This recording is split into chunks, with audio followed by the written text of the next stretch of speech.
Meus amigos do Flávio Prado, Entre Amigos, é muito bom receber pessoas que a gente gosta e muito da nossa ideia aqui é mostrar o que os nossos queridos amigos têm a entregar. E esse é um amigo de muitos anos. A gente até comentava, nós temos uma idade muito próxima, uma diferença de idade muito pequena e, portanto, carreiras que se acompanham. Estou recebendo o querido Marco Aurélio Cunha.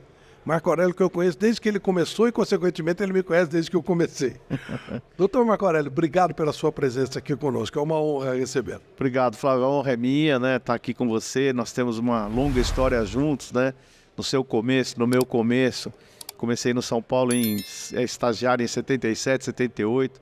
Fui contratado em 79 e aí a gente começou a conviver. E eu cobri o São Paulo pela Gazeta Esportiva, quase como estagiário nesse período também. Exatamente. Então, desde esse tempo, a gente tem dividido bons e maus momentos, né? Verdade, mas especialmente os bons. Doutor Marco, todo mundo o conhece como um médico renomado, respeitado, como um dirigente do São Paulo, polêmico, e de outras equipes também, trabalhos em vários clubes.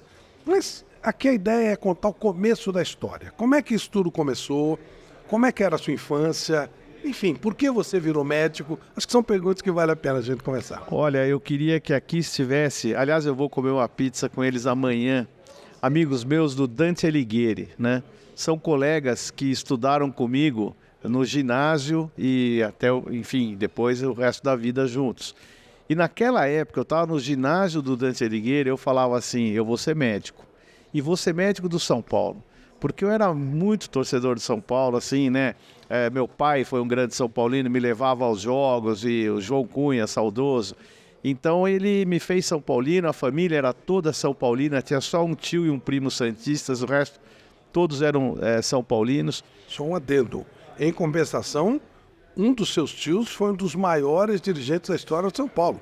É verdade. Manuel Raimundo Paz de Almeida, é verdade. Que eu tive a honra de conhecer, espetacular. Ele era um dos cardeais na época que o São Paulo era muito referência em termos de gestão. Exatamente. Na verdade, ele era primo da minha mãe, né? Considerado como tio, primo irmão da minha mãe. Os avós eram irmãos.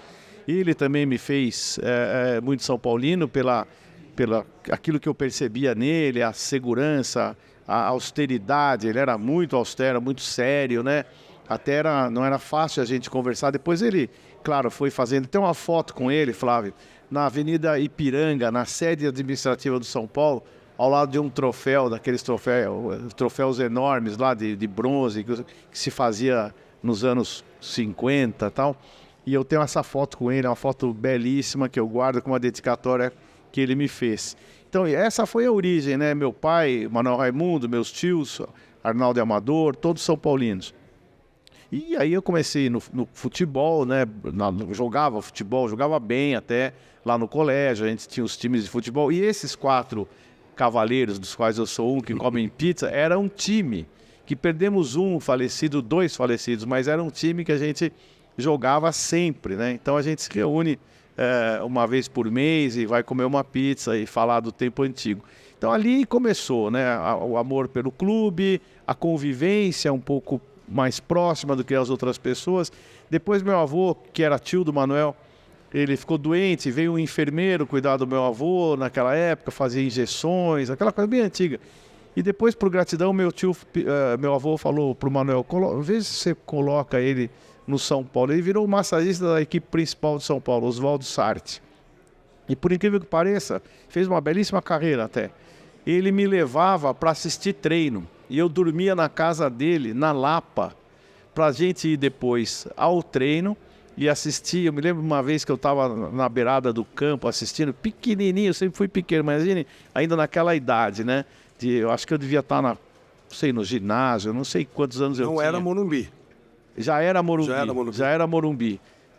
Aí eu estava sentadinho lá, aí veio o Del Vecchio para mim e falou assim, faz favor, pede lá pro roupeiro da época um cadarço, amarrava a meia com um cadarço para a meia não cair. A meia não tinha elástico, né? A meia tinha, mas o elástico acabava logo. Então pegava aquelas fitas de crepe assim, fazia um cadarço e amarrava as 2 meias. Eu fui correndo buscar a meia, o cadarço e dei para ele assim, estarrecido, né? Nossa, o cara me pediu um orgulho.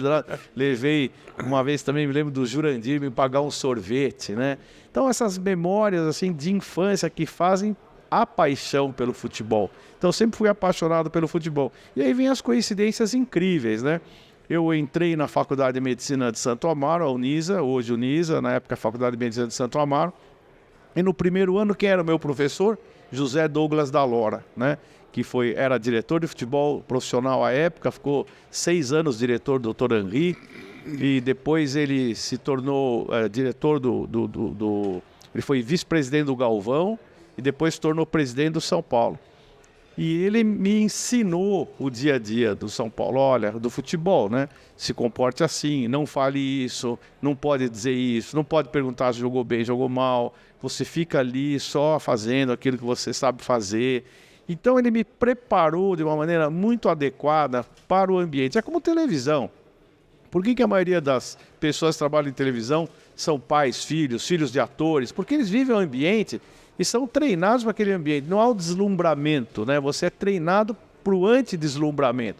Embora você se sinta extremamente feliz por estar ali, né, emocionado e tal, não há deslumbramento, que é o que mais faz com que as pessoas percam suas carreiras, é o deslumbramento precoce, se atingir um lugar importante e de repente você fica deslumbrado com aquilo e joga tudo fora, O importante é você estar sedimentando a sua carreira e ter bons orientadores para que você possa fazer isso com muita firmeza, muita cautela e progredindo dia a dia. Aí eu fiz claro, terminei o curso da faculdade, lá pelo 5º ano, o Dalora me falou, você precisa ir lá um pouco, vai lá ajudar o amador, a gente precisa de alguém. E era bem amador ainda o futebol. O futebol não era... Não era cutia.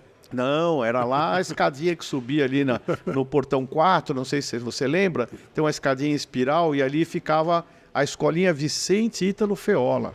Chamava assim, Escolinha Vicente Ítalo Feola. Que quem mobiliou todinha ali foi Jorge Zugaib, Marcelo Martínez, Carlos Caboclo. Essas pessoas pagavam as coisas do clube. Bem ao contrário de hoje. Arnaldo Ruick. Arnaldo Ruick foi o maior diretor social da história de São Paulo. Uma social ainda modesta, tal, mas ele era um cara atuante, não era rico, uma pessoa que... E mesmo assim colocava muito dinheiro. Colocava dinheiro dele. Então as pessoas punham dinheiro no São Paulo. Punham. Para o São Paulo chegar onde chegou, muitas pessoas criticam o modelo e tal, foi através desses senhores extremamente abnegados, competentes, honestos, sérios, e que o São Paulo chegou a ser o que é.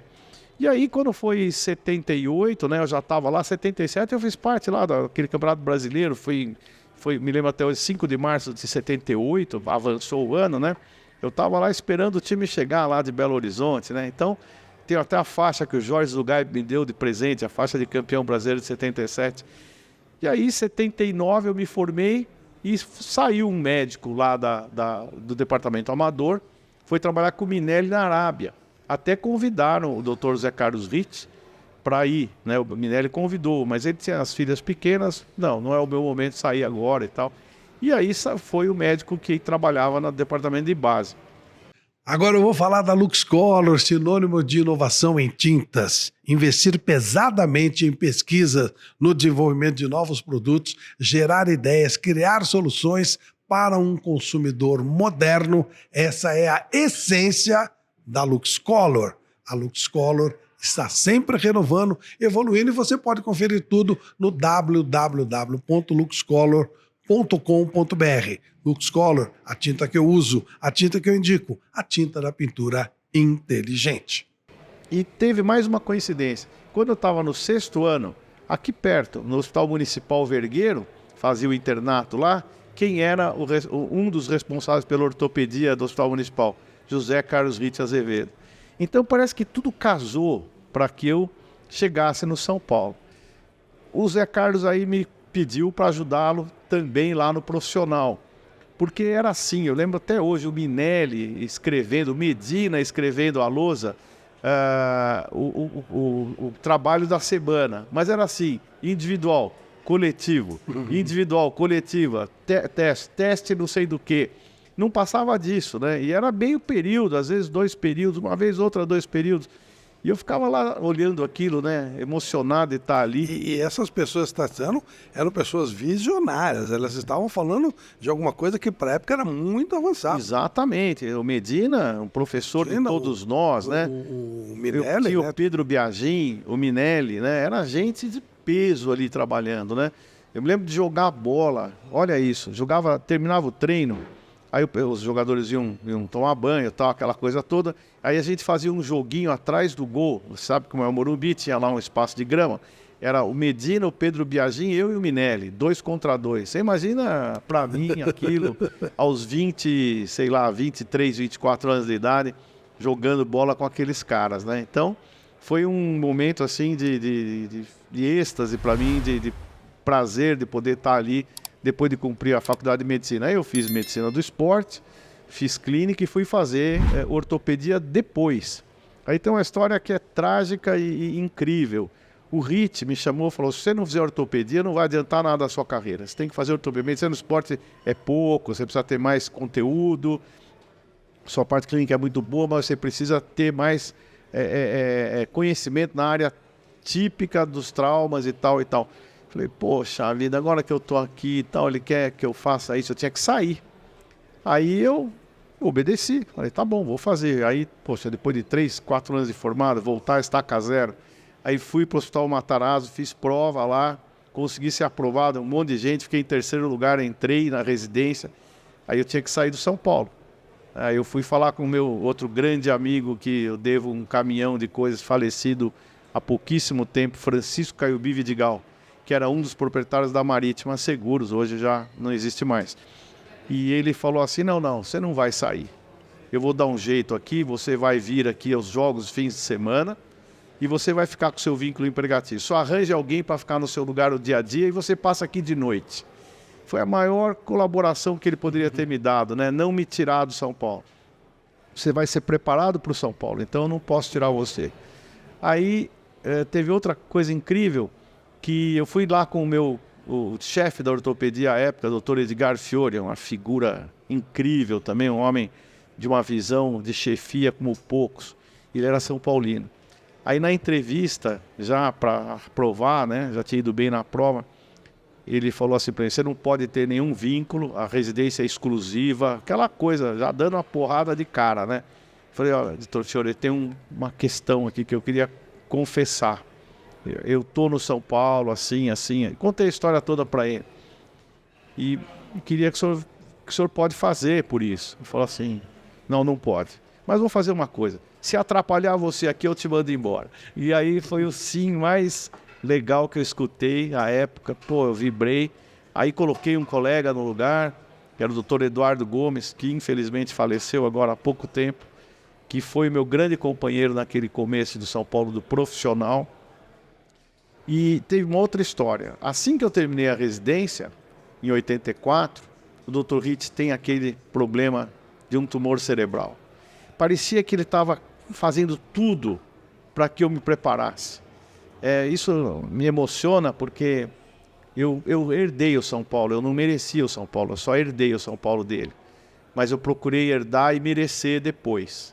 Então eu estudei muito, me aproximei de pessoas muito competentes, trouxe gente para o São Paulo do nível do Turíbio, promovi o Rosan, que talvez o maior fisioterapeuta do futebol que eu tenha conhecido e convivido, 3 Copas do Mundo depois. Então eu consegui formar gente que era melhor que eu em determinado caminho e juntamos uma equipe incrível.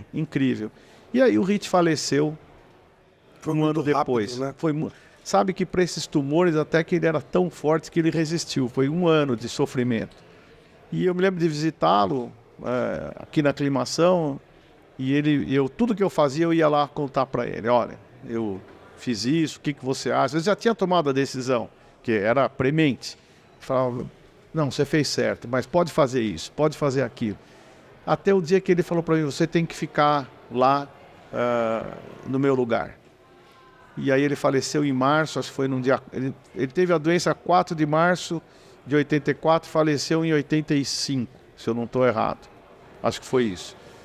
E aí eu ocupei o lugar dele e fiquei no São Paulo. Uma história assim que tem coincidências incríveis, tragédias. e uma orientação que ele me deu que se eu não tivesse tomado, eu não seria o que eu sou. Graças a tanta gente que me ajudou, eu consegui fazer a residência, ficar no São Paulo, substituí-lo de forma honesta e, enfim, essa foi a chegada do São Paulo. Opa, é hora de falar da Alibec. Alibec Alimentos, no mercado de alimentos há mais de 20 anos, distribuindo produtos de alta qualidade a preço justo. A Alibec atende todo o Brasil com muita rapidez e eficiência. www.alibec.com ou 11 39 86 9830. Alibec, tradição e qualidade em produtos alimentícios. Olha aqui, ó. Esse mix de castanha e frutas secas é fantástico. E essa castanha do Pará, meu Deus do céu. Olha, só tem um problema. Não vai conseguir parar de comer porque é bom demais. Alibec, vamos nessa. Marco, a partir daí você começa a conviver com novas realidades, um futebol mudando. E você passa a ser uma pessoa extremamente participativa em todo esse processo.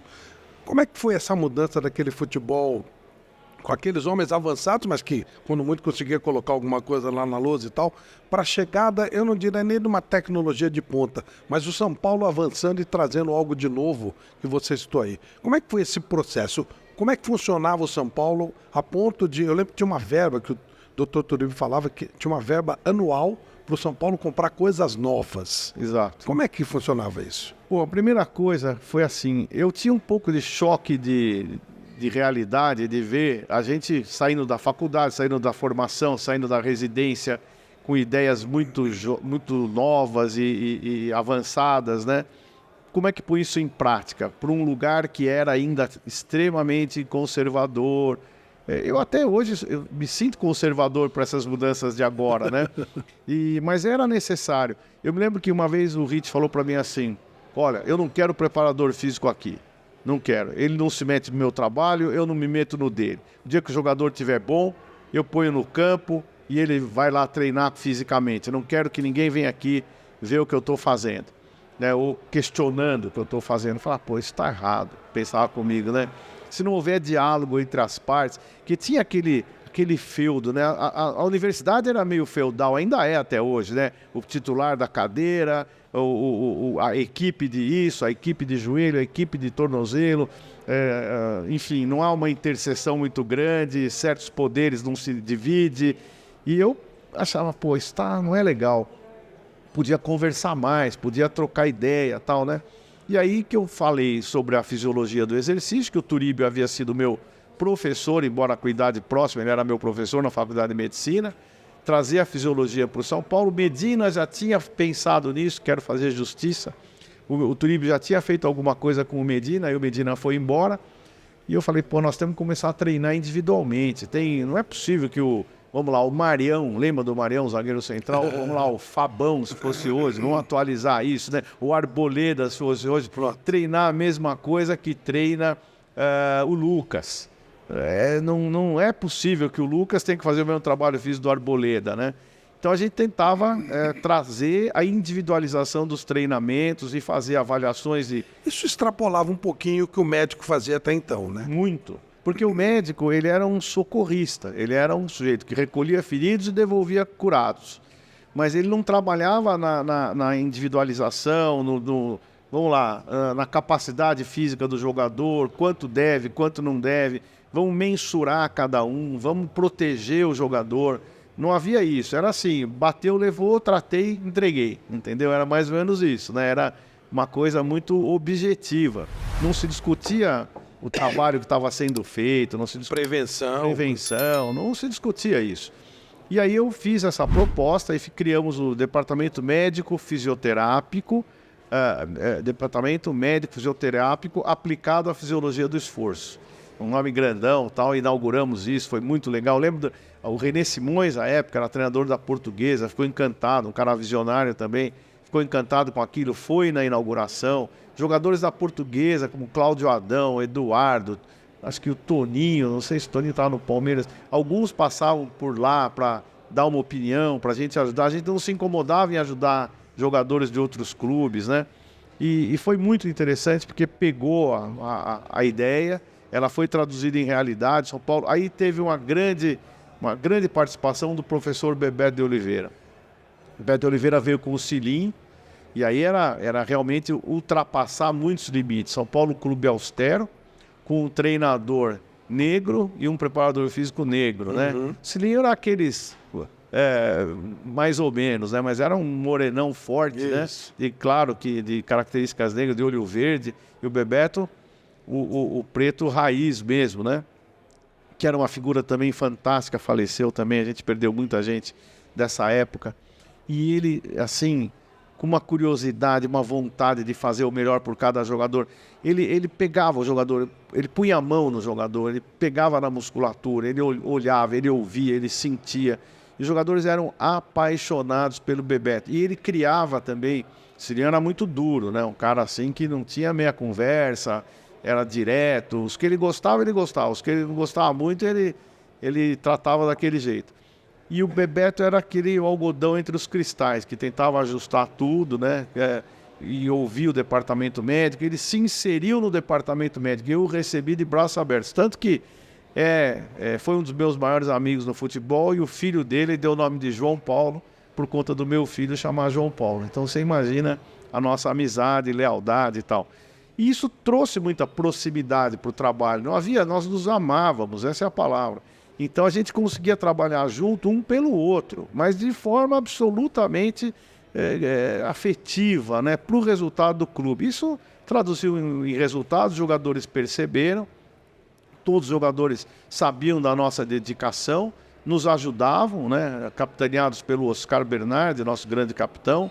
Tínhamos problemas, jogadores mais, que tinham mais dificuldade de absorver o treinamento, como o Dario Pereira, a gente entendia. O Dario jogou com a gente o tempo todo. O Dario passou 2, 3 anos jogando, não jogando, com a gente jogou o tempo todo.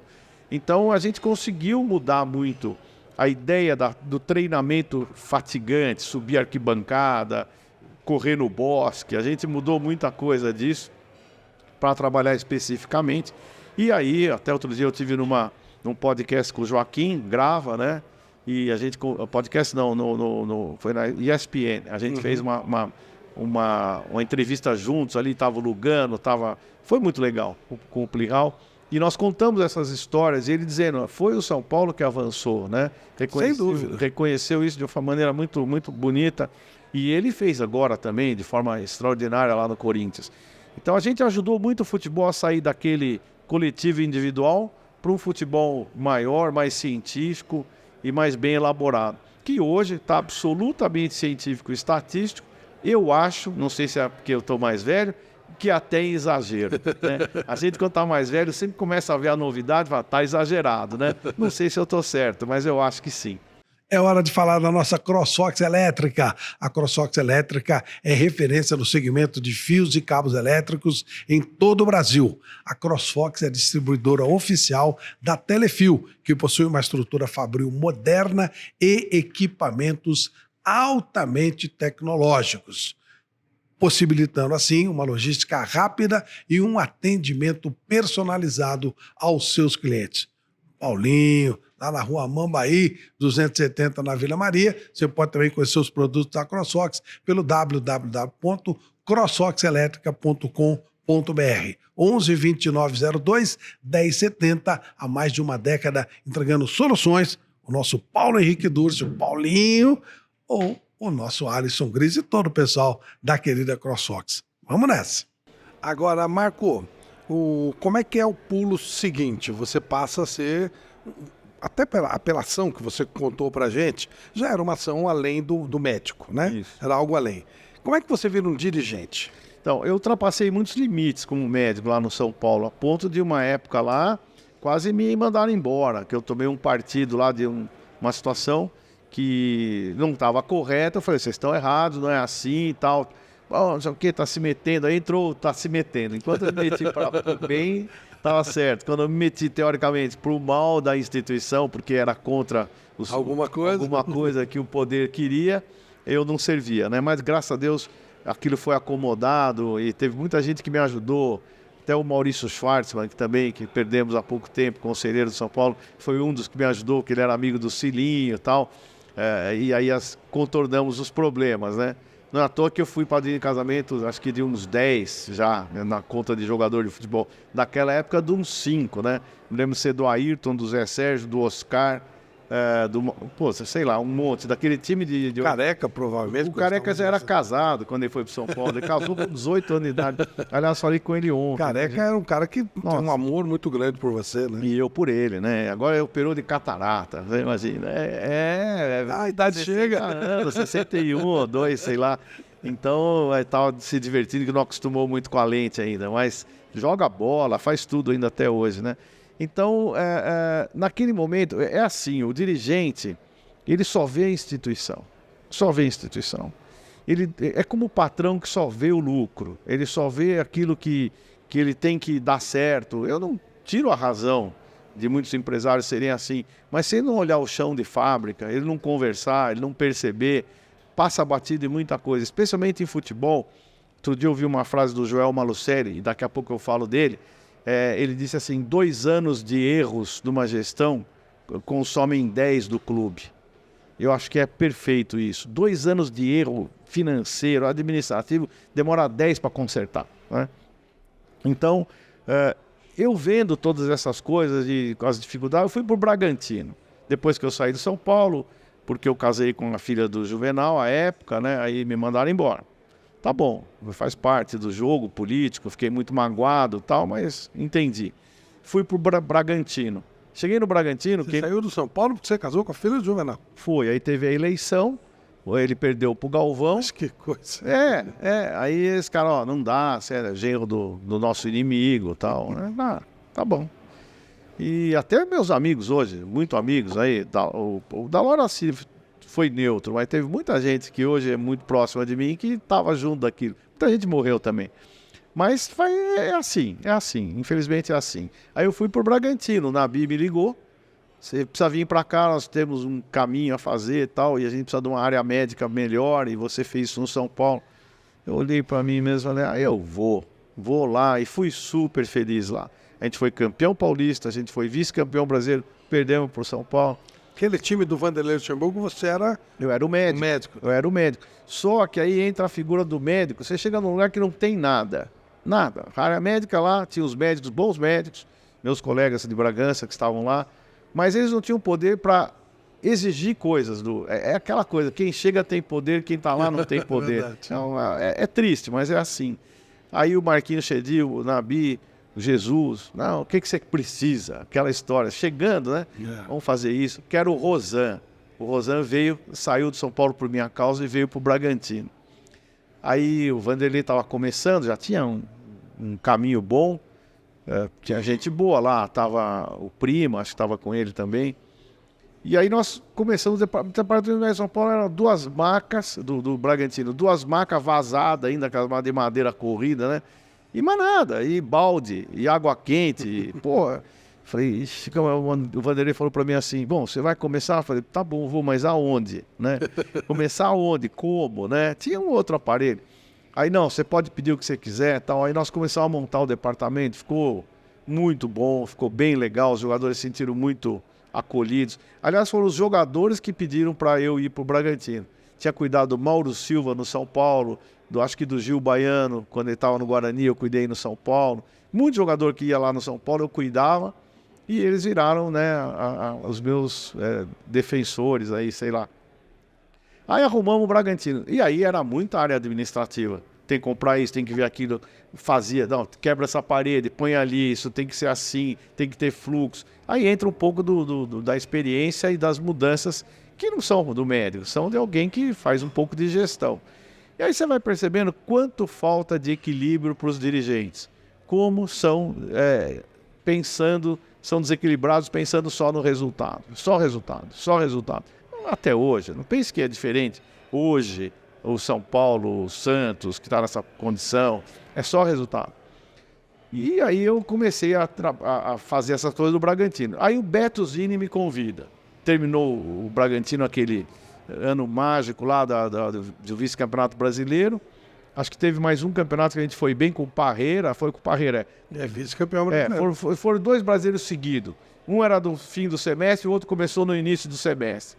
fui desses 2 brasileiros. Aí a estrada de Bragança estava insuportável para ir e voltar. Era um acidente, eu bati. Pô, foi uma tragédia. Eu falei, pô, eu vou morrer nessa estrada de noite aqui, né? Daí o Bettosini me convidou. Pô, você não quer vir pra cá? A estrada é melhor. Beto era um sedutor de primeira linha. Meu amigo até hoje. Grande abraço pro Bettosini. E aí eu falei, então eu vou, né? O Nabi ficou muito bravo e tal. Eu falei, presidente, eu tô indo por conta disso, da estrada. Eu preciso ter mais cuidado comigo e tal. Bora aqui, te arrumo uma casa. Não era o caso, que eu tinha o meu consultório, eu tinha que voltar, Claro. tinha que fazer 2 coisas, né? Aí fui pro Guarani. Também era gestão compartilhada, Bettosini e eu. Que ele querendo fazer as loucuras dele, eu não deixando. Não, Beto, eu era amigo dele, não faça isso. E eu tinha um bom poder de persuasão para ele não fazer as coisas que ele fazia. O Guarani foi muito bem naquele período, foi muito bem. Pô, e teve Luizão, depois teve Amoroso, Edu Lima, era um timaço, Pereira na zaga. Era um baita time. A gente jogava com o Palmeiras da Parmalat e o São Paulo do Telê. E era ali, ó. Aí trouxemos o Edilson, fomos ver o Edilson jogar no Tanabi, trouxemos. Foi um trabalho muito legal. Aí chegou 93, eu saí do Guarani e a Parmalat me chama. A gente precisa ter um gestor médico da Parmalat. Que nós temos muito jogador bom. E a gente quer algo melhor para eles lá. A gente entende o Palmeiras e tudo, mas eu queria um cara para quem compra, quem vende. Então aí já entra um pouco da gestão. O Brunora me convidou e eu fui também para o Juventude Caxias. Então, Palmeiras não dava, né? o jogador do Palmeiras eu cuidava, quando tinha alguma coisa, eles iam lá comigo até no consultório. Mas foi legal, me trataram muito bem, não tenho nada a dizer, não. E depois eu fui pro Juventude, fiz jogo no banco, fomos campeões. Sabe quem era meu volante? Não. Dorival Júnior. Que legal. É legal, Dorival, isso foi 94. O Dorival Júnior era o volante, você imagina isso, né? E a gente ganhou o campeonato, jogamos com o Goiás lá e depois em casa e ganhamos o campeonato. E o Juventude subiu. E o Palmeiras foi campeão aquele ano também. O Palmeiras ganhou os 2. Bom, aí veio o convite para o Japão. Aí eu fui com o Careca, Zé Sérgio, meus amigos lá de trás. A gente precisa de um médico brasileiro. Lá os caras não sabem futebol. Porque o problema não é saber medicina, né? Os japoneses são brilhantes médicos, mas o futebol era muito novo para eles. É como se chegasse hoje aqui, o beisebol virasse uma febre. Aí fala assim, quem que entende de medicina do beisebol? Porque o cara que é o pitcher, que ele joga... Claro. Se o cara machucar a falange, não joga, né? É como... E lá pro Japão era tudo meio a mesma coisa. O cara machucou a coxa, vai pro hospital, fica 15 dias deitado lá no hospital, umas coisas desse tipo. Aí eu fui para lá como um consultor médico, um physical advisor, e fiquei 1 ano lá com o Careca, daí só podia ficar 1 ano, era questão de legislação e tal. Aí o Verde me contratou. Aí eu fui pro Verde, que é o maior time do Japão. Rui Ramos, Bismarck, era um timaço, né? Aí jogou... O Leão foi treinador lá, Nelsinho, depois o Leão. O Pantera também, o nosso Donizete, o Pereira também estava lá. Foi um grande clube. Nesse período, aí veio o primeiro cargo de gestor. Me liga meu amigo, paciente, Joel Malucelli. Empresário do Paraná, não preciso dizer o tamanho do Joel Malucelli, dono do Paraná Banco, enfim, é um multi-empresário do Paraná. Olha, a gente subiu, estamos com medo de cair. Você não quer vir para Curitiba? Eu sempre falei que o dia que eu fosse presidente, eu ia te chamar para ser meu diretor de futebol, que eu sabia que você entendia mais que a gente, né? Foi uma humildade incrível. O Sérgio Prosdóximo, também um baita empresário do Paraná, que também nos deixou há alguns anos, está indo aí numa missão com o governo e tal, acho que era o Fernando Henrique, e ele vai conversar com você. Aí me chamou lá, fui até Tóquio, eu morava perto, vamos levar você, dá um jeito, não dá para pagar o que você ganha, mas você vai estar no Brasil. E eu já pensava em voltar, meu filho pequeno, deixei aqui no Brasil, o João Paulo, está na hora de voltar. Aí aceitei o convite. Aí foi o primeiro cargo de diretor de futebol. porque eu ia poder fazer aquilo que eu pensava que os diretores não deixavam. Já que o meu chefe não deixa fazer, você chefe. Você, chefe, foi bem isso mesmo, foi bem assim, né? E eles me chamaram lá, olha, foi de uma gentileza, acho que eu nunca fui tão bem tratado na minha vida em termos de respeito, né? Falaram, Marcos, você resolve aqui, a gente é empresário. Pô, mas os caras têm fortuna e tinham que ficar lidando com o futebol ali, mas que nem a Leila deve ser, lidar com o futebol e ter que ver tudo aquilo que ela tem que ver ao redor, e nego reclamando porque ela é rica, tem que pôr dinheiro no clube. Porque ela tem avião. Que ela tem avião, porque ela tem dinheiro. E, pô, ela não tem obrigação, ela tem que fazer uma gestão sadia, bem feita. Mas ela não tem que ficar pegando o dinheiro do bolso e colocando lá, né? Até porque o Palmeiras e os clubes brasileiros são altamente sustentáveis. E a legislação nem permite. Nem permite, né? E só o que acontece é que as pessoas são desregradas para gastar. E no caso de vem uma empresária bem-sucedida, ela, opa, não pode e tal, né? Trata como se fosse dela. E eles lá eram assim, eles falavam, não pode, não vamos fazer o que está errado. Bom, foi muito legal lá, eu cheguei, pô, eu lembro que eu contratei o Basílio, que ia ser mandado embora, lembra do Basílio? Basílio, atacante, rápido. Carequinha. Jogou no Palmeiras, inclusive, jogou no Santos, foi pro Japão, pô, o Claudio Miro, zagueiro. Fiz o primeiro contrato do Alex, o Alex Meia, Alex craque, né, do Curitiba. Pra você ter uma ideia, o empresário dele era um jogador do time. Olha só. Você imagina? Não, eu cuido do seu negócio e tal. É aquela coisa meio apadrinhamento. E foi muito bem, por sinal. E aí eu fiz uma mudança lá e as coisas andaram bem. Teve o caso do Dinei.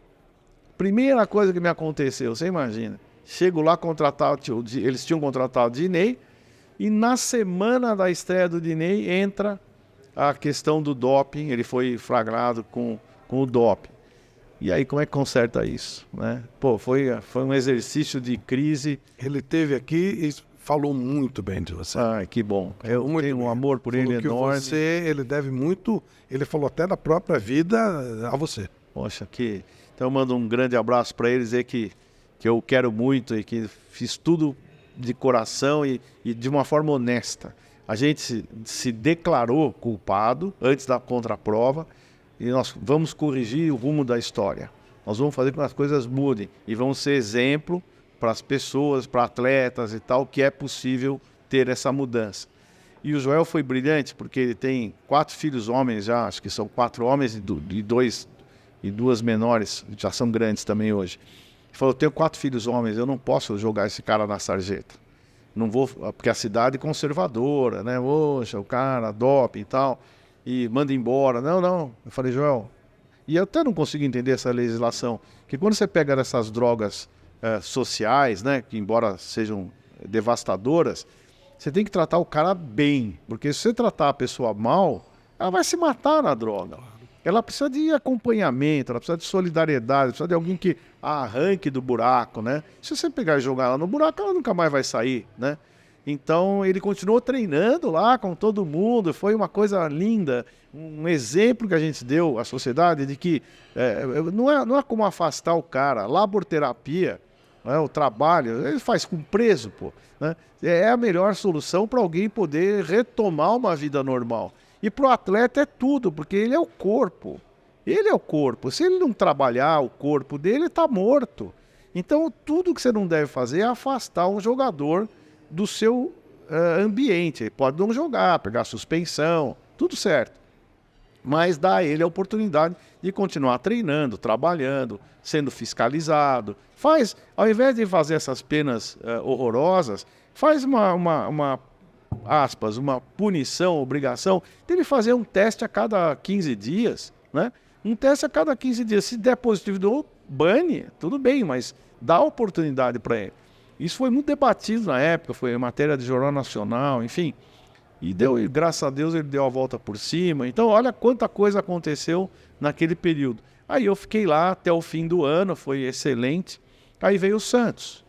O Vanderlei foi para o Santos. Eu até ajudei nesse caminho com o Duprá, com o Samir Abdurrak.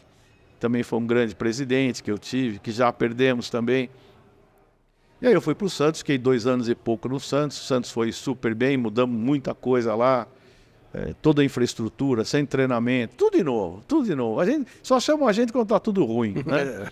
E aí mudamos tudo, o Santos foi muito bem e tal, a coisa caminhou, foi campeão do Rio São Paulo. Lembro quando eu levei o Vanderlei, acharam um absurdo, ia ganhar um absurdo e tal. A cidade ainda provinciana nesse aspecto, né? Pouco aberta às pessoas de fora e tal. Aí era um prêmio, era do SBT, R$1 milhão era o prêmio. Imagina, que era um dinheirão na época, né? Só há 20, sei lá quantos anos, né? Acho que mais 25 anos está fazendo. Aí R$1 milhão era uma grana. E o Vanderlei tinha um salário compatível perto disso, mais ou menos, né? No ano todo. Aí os caras meteram o pau e falaram, já tá pago, tá? Agora vamos continuar trabalhando, porque o salário dele, que vocês reclamaram, o Santos já arrecadou com esse prêmio. E aí a coisa foi indo e deu tudo certo. Depois ele quis sair e foi pro Corinthians. Mas foi um período muito bonito lá no Santos. Trouxemos um monte de jogadores já campeões, né? Falava, o Santos precisa de jogador campeão, tem muito inho aqui, vamos trazer uns caras mais pesados, né? Aí trouxemos o Zete, o Ronaldão, tava o Macedo, o Miller, o Caio. Foi um time que já tinha história de campeão, né? E deu certo, depois a gente ganhou a Batalha de Rosário em 98, com o treinador era o Leão, que é a Sul-Americana, a gente venceu com todas as condições contrárias, sem VAR, arbitragem. Você imagina como é que era a Sul-Americana naquela época, né? E o Santos ganhou aquela Sul-Americana. Foi o primeiro torneio internacional que o Santos ganhou dos últimos 30 anos.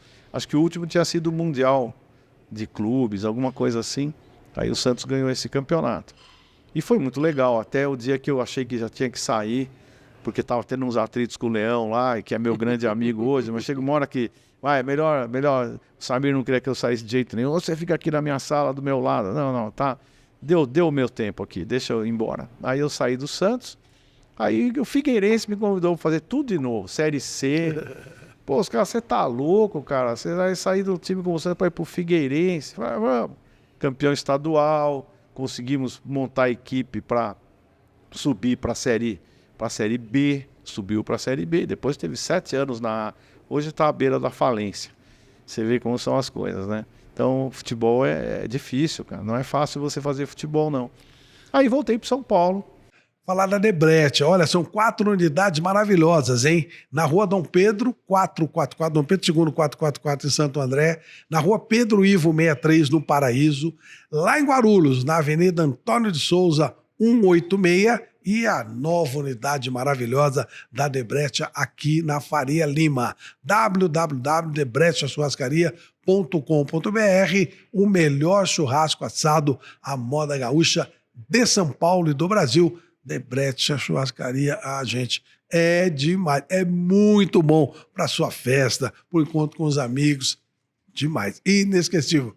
Você não vai querer parar nunca. Você vai visitar o Debrecht, vai na 2, na 3, na 4. Um abraço ao Fácio e a todos os amigos da querida Debrecht Churrascaria. Né? Então, aí é que eu quero entrar. Você entra no São Paulo, você tenta sair candidato à presidência, há uma rusga política muito forte, e aí eu não vou entrar no mérito disso, porque nem convivo lá dentro. Você em algum momento se arrependeu de tudo que você fez? Em algum momento você repensou a possibilidade de ser um São Paulino? De ser um São Paulino como? Poxa, eu fiz tudo isso, está acontecendo tudo isso comigo e tal. Eu acho que não está acontecendo nada diferente do que eu tenho a minha consciência tranquila. Então, vamos lá. Eu discuti com o Juvenal no momento... Eu tenho uma carta que eu escrevi para ele, sabe? A paixão que eu tenho por ele. E isso não impede que eu discorde.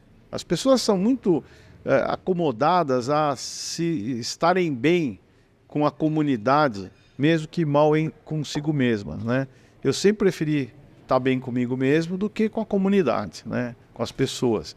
E eu acho que isso é uma lição que eu quero deixar. Eu prefiro estar consciente de que eu fiz o certo do que estar batendo palma para louco, né? Então, naquele momento, eu falei para ele, olha, nós estamos vivendo uma fase que nós estamos muito cheios de si, nós estamos pensando que a estrutura domina o futebol, não é assim, os outros nos copiam, os outros vão fazer o que nós fizemos, e vamos fazer melhor, porque é como um computador. Você tem um computador, uma televisão. Televisão tem tudo, pega, tá bom, a imagem é boa. Mas a outra tem Smart TV, tem não sei o quê. Se você parar, você fica lá atrás mesmo. Você fica lá atrás. Então é o seguinte, mas essa aqui eu ligo e desligo e assisto o que eu quero. Não, mas tem muito mais tecnologia hoje para você usar através da sua televisão, como um celular, um computador. Se a gente não atualizar os nossos serviços, né, e aquilo que nós temos à disposição, nós vamos ficar para trás. Mas ficava uma história assim que nós ganhamos tudo assim, é assim que tem que ser, os caras nos copiam, não vão conseguir. Daí eu falei para ele, nós estamos num caminho, e eu me lembro que naquele ano a gente trouxe um treinador da base para ser treinador. Falei, nós estamos copiando o Corinthians em 2007. Depois foram buscar o Nelson e nem assim conseguiram, caíram. Estou preocupado, tal. Aí ele trouxe, depois disso ele trouxe o Carpegiani, que conseguiu recuperar o time e tal, e aí eu pedi para sair. Bom, continuei amigo, fazendo tudo que tinha que fazer, aí veio a Copa, aquela história da Morumbi na Copa, tomou muita energia do São Paulo, eu entendi o empenho, acho que fez bem de tentar e tudo. Mas aí, enfim, não deu certo e o São Paulo pagou um preço muito caro por isso. Felizmente não caiu na aventura das reformas, de fazer tudo aquilo que é um dia necessário, mas nós não teríamos sustentação econômica para bancar aquilo.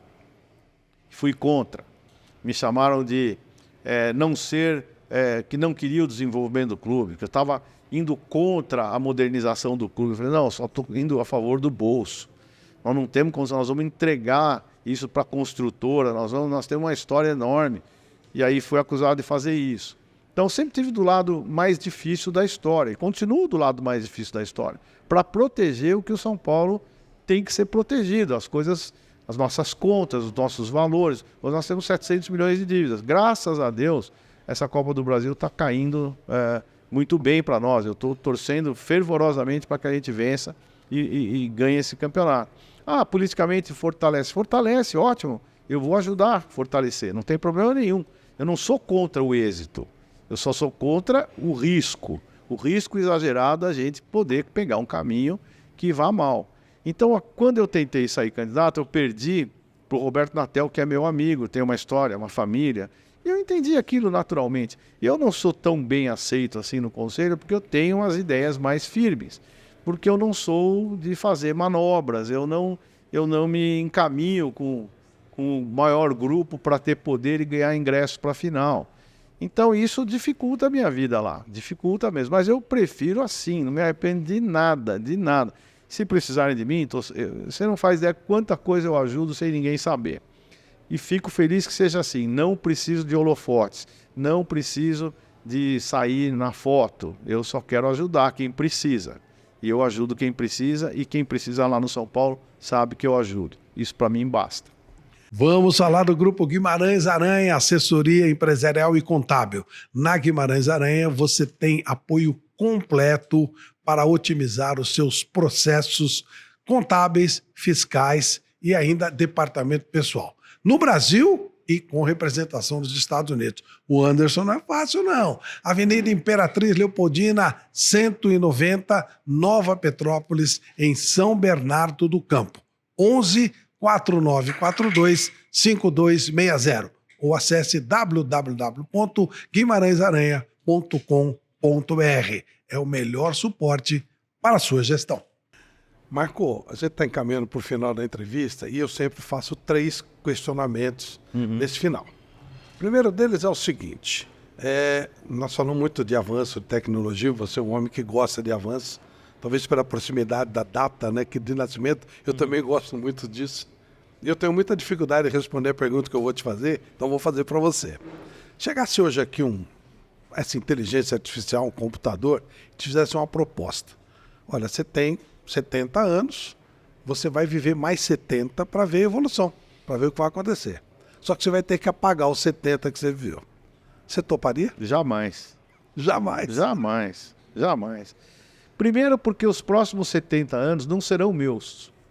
Serão dessa geração que comete coisas boas e comete infrações que eu não consigo admitir, né?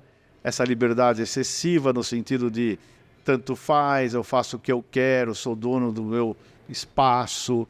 Eu acho que tudo bem, mas cada um tem o direito de fazer o que quiser com si, mas não arrastar os outros, né? Então eu vejo com muito ceticismo essa liberdade excessiva de que tudo pode, que nada é proibido.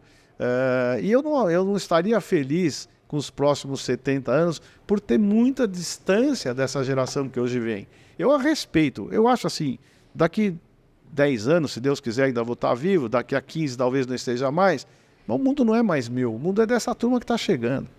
Que eles conservem o mundo deles, para eles, porque não é mais meu. Então eu entendo me retirar dignamente desse mundo, tendo feito o que eu fiz nesses 70 anos.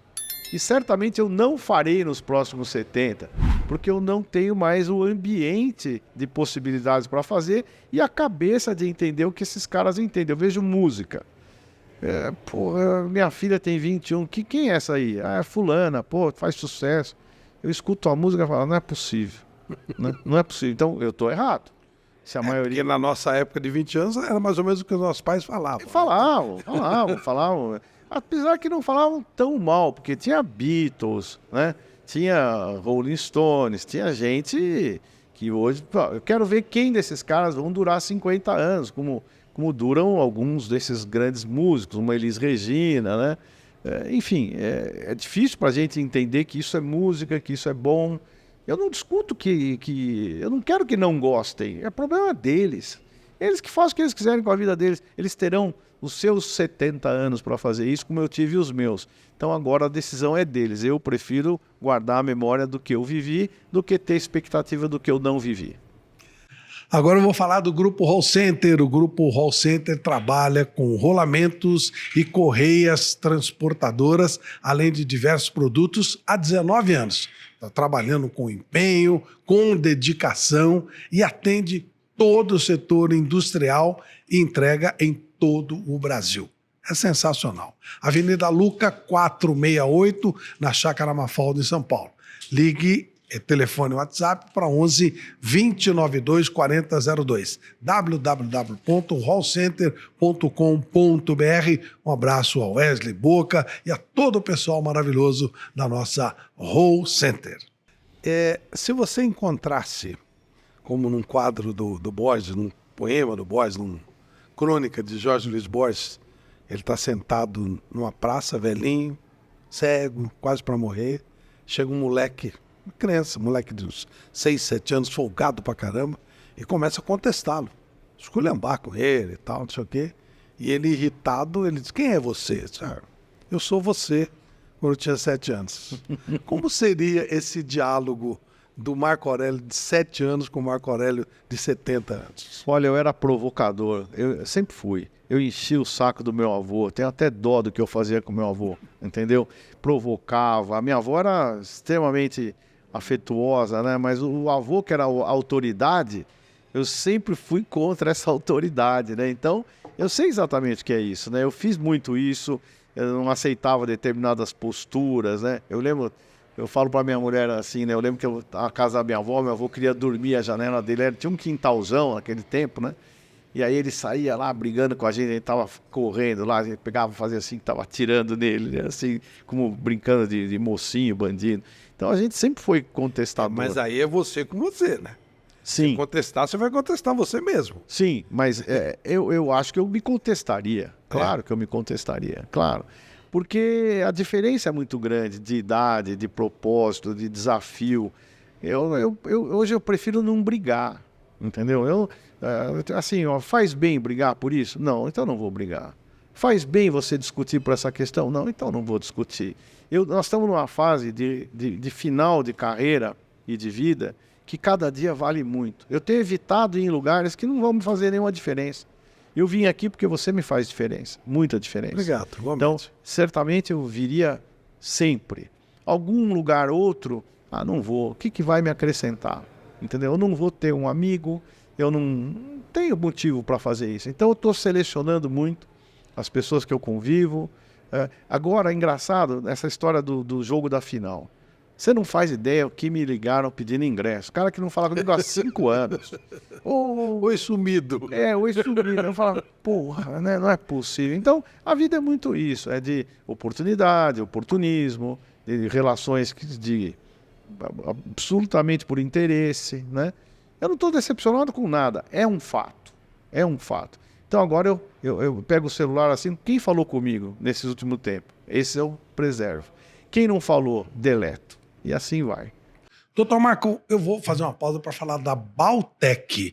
É uma empresa que você e todos nós já ouvimos falar muito, porque eu falo bastante da Baltec. A Baltec é reconhecida no mercado de construção como a empresa que mais lança produtos inovadores e traz facilidade para a vida do brasileiro. Acesse www.baltecbrasil.com.br. Vai construir ou reformar? Vai de Baltec! Para finalizar, se Deus chegasse aqui agora e te desse direito a uma pergunta, é só uma e não tem réplica. Você vai fazer uma pergunta e acabou. O que você perguntaria por ele? Putz, entre tantas variáveis, né? Entre tantas... Mas só tem uma. Olha, eu até entendo a morte. A morte é esse final que a gente falou aí. Passou o tempo, não vou acompanhar o que está acontecendo, né? Eu perguntaria para ele por que algumas pessoas sofrem tanto? Qual o motivo desse sofrimento? Por que algumas pessoas nascem com deficiências? Por que as pessoas nascem com problemas? Acho que essa seria a minha pergunta. Como médico, eu faria essa pergunta. Por que fazer alguém sofrer? Doutor Marco Aurélio Cunha, muito obrigado pelos seus ensinamentos, pela essa conversa bacana, gostosa. Tanta coisa, né, foi colocada aqui. E eu quero te agradecer muito, inclusive, pela nossa longa amizade. E num Flávio Prado Entre Amigos, você não poderia de jeito nenhum deixar de ser convidado. Muito obrigado. Obrigado, Flávio. Foi um prazer, acho que até uma regressão, né, que a gente faz, isso faz bem pra gente. Mas tem muita expectativa de coisas boas para acontecer também, né? Então, só que eu não acredito em fantasia mais, só aquilo que realmente é possível. Grande abraço. Um abraço, valeu, gente. Até a próxima.